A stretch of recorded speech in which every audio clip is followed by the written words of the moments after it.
Online scroll করতে করতে হঠাৎ করেই আমার একটা ড্রেস পছন্দ হয়ে যায়, আর ড্রেসটা পছন্দ হওয়ার সাথে সাথেই আমি আমার একটা কাছের মানুষকে ওখানে মেনশন দিয়ে রাখি। ভেবেছিলাম ড্রেসটা হয়তো সে আমাকে গিফট করবে, তবে গিফট তো অবশ্যই করেছে, অথচ সেই টাকাটা কিন্তু আমাকেই দিতে হয়েছে। হ্যালো ভিউয়ার্স, আসসালামু আলাইকুম।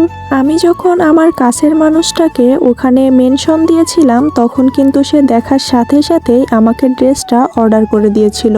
ড্রেসটা অর্ডার করা দেখে আমি তো অনেক বেশি হ্যাপি হয়ে গিয়েছিলাম। পরে যখন আমার হাতে পার্সেলটা আসে, তখন তো ভাই আমি আরো বেশি অবাক হয়ে যাই। কেন জানেন? কারণ হচ্ছে গিয়ে আমার হাতে যখন পার্সেলটা আসে, তখন আমার সেই কাছের মানুষটা আমাকে বলে আমি যেন টাকা দিয়ে ড্রেসটা রেখে দিই, সে নাকি পরে এই টাকাটা আমাকে দিয়ে দিবে। এখন নাকি সে ধার হিসাবে টাকাটা নিল।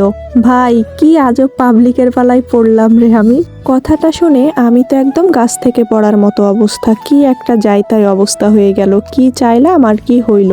তখন কি আর করার, যাই হোক আমার কাছ থেকে টাকাটা দিয়ে ড্রেসটা আমি রেখে দিয়েছিলাম, কারণ ড্রেসটা যেহেতু আমার অনেক পছন্দের একটা ড্রেস, তাই তো ড্রেসটা নিতেই হলো।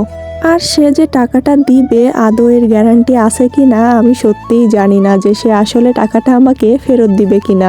যে মানুষটা আমার সাথে এরকম করছে, যাই হোক সেই মানুষটার উদ্দেশ্যে বলি, ভাই টাকাটা যদি তুই না দিস তাইলে কিন্তু তোর অবস্থা কিন্তু আমি খারাপ করে দিব বলে দিলাম। টাকাটা ভালোই ভালোই কিন্তু পাঠাই দিস। যাই হোক, এবার বলি এই ড্রেসটা আমি কোথা থেকে নিয়েছি। এই ড্রেসটা আমি নিয়েছি আসিফ ফ্যাশন থেকে। পেজের লিঙ্কটা আপনারা ক্যাপশনে পেয়ে যাবেন। আপনাদের যদি এই ড্রেসটা পছন্দ হয়ে থাকে তাহলে কিন্তু এখান থেকে অর্ডার করতে পারেন।